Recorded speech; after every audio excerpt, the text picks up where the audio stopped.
She is my pretty sister-in-law. Muy guapa. Guapissima. No. To Primark, ang shop ng bayan.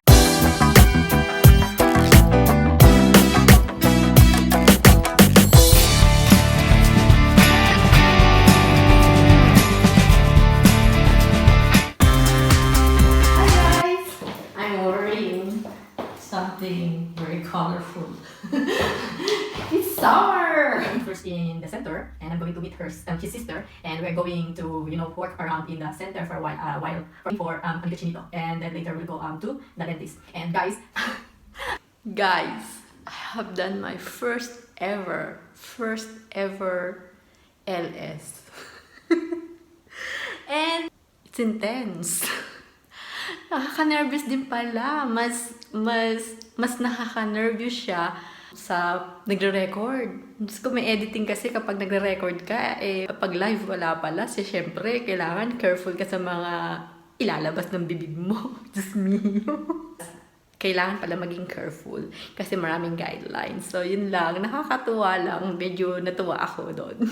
Thanks to them because they joined me. Because I was really like, there's nobody's going to watch me. But thank you because they watch me. Maraming salamat kasi nanood sila at na-feel ko na, ganun pala yun. Kasi talagang wala akong idea. I have no really idea how it will work. And I was scared maybe because I'm takles. Maybe I said something or I will say something that unnecessary or said something against the guidelines. So, Minsan, hindi ko alam kung magmamas ba ako o hindi. Kasi bakit yung mga tao parang ako lang nakamas? Hindi, may mga nakamas din naman pala. Kaya lang, hindi ko alam, naririnig niyo ba ako? Ano ba itong mask na to? Para akong ano yung tawag doon? Yung malaki, yung brick by tawag doon? Yung sa mga parot. Ay nako, new norm, Diyos ko. Ito na ako sa labas, naglalakad na ako. Ito na ang bagong norm, tingnan niyo. Pero gusto ko to kasi nakakahinga ako. Yung mga ibang ginagamit ko, hindi ako makahinga. Diyos ko! Medyo malayo pa ang aking lalakarin. So, I'm already here in the bus and not so many passengers.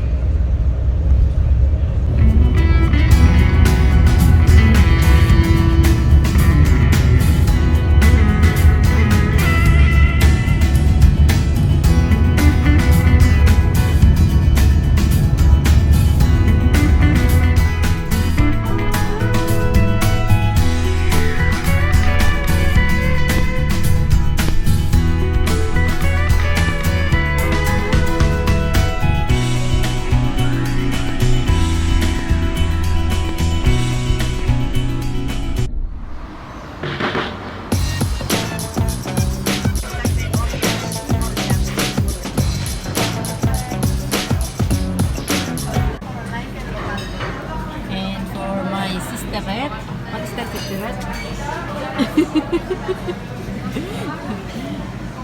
Chicken? chicken burger. Chicken burger. Mine is beef. We didn't take appetizer. You want chili con carne? No.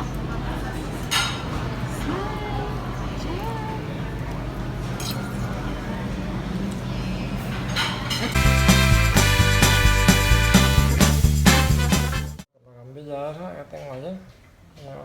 Sayang. She is my pretty sister-in-law. Muy guapa. Guapissima. No. No. Yo fea. Yo fea. Y gorda.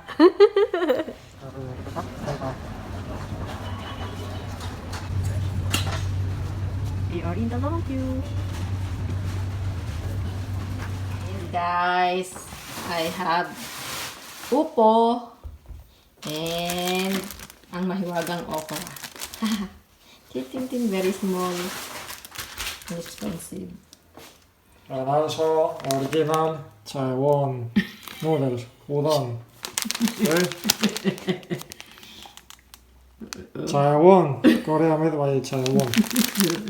So guys, I was out last Friday with my sister-in-law. So I told you that we are going to the center to walk around or to just see what are the sales right now, like what are the rebajas. Rebajas is Spanish word for sales. So the percentage of the sale is not so much, so it means that it's not really sale yet, but almost all of the shops has sale, but very small amount of money only, like the discount is not so much. The discount is very less because normally if there is sale you can buy 1.99 or 2.99, something like that. It's very cheap only, but now the sale, the discount is like 30%, and that is not so much. So better is 50 or 70% off. So at the end we went to Primark, ang shop ng bayan. So, I bought some things. I bought this, a cotton for cleaning the face. And this is cheap, 0.75 only in Primark. Primark has so many cute stuffs, but not everything has a good quality. But you know, you have to check what are the good qualities there. And this one is very cheap because outside this is, I think, 1 or something, you know, you can save some because this one is cheap and it's nice. And I bought these shorts for Amiga Chinita. This one is for home wear for Amigo Chinito for only 350 euros. So it's very cheap. You can find a lot of good stuff, cute stuff in Primark, but not all of them has a good quality. So you have to check what are the good qualities.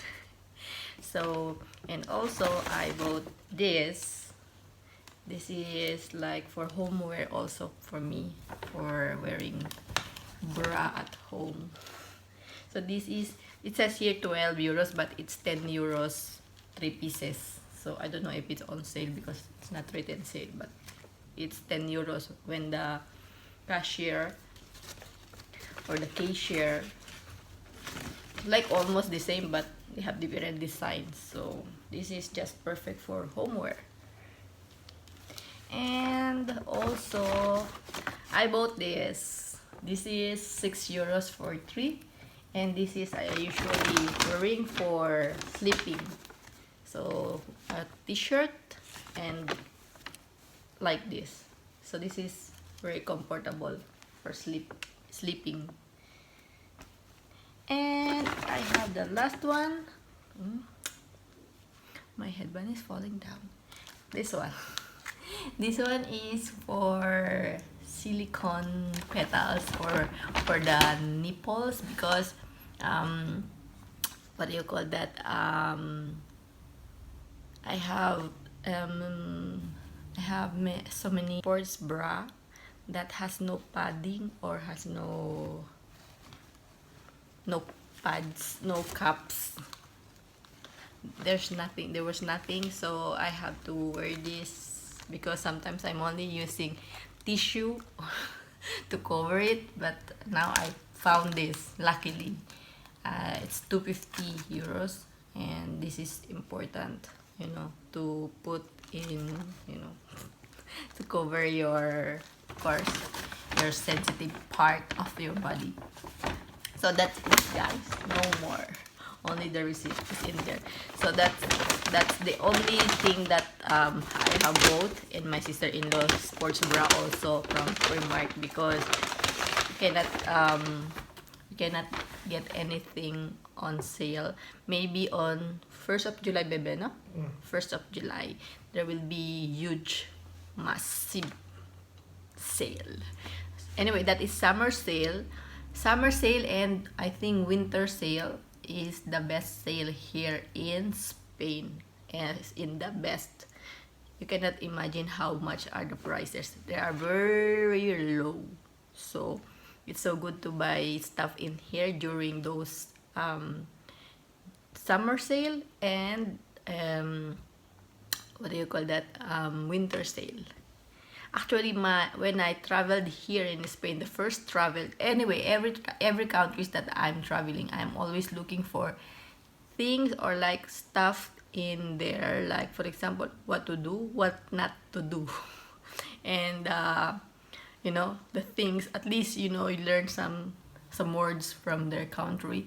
So I learned first is rebajas. Rebajas is sale, and that is very popular here in Spain. And that's it, guys.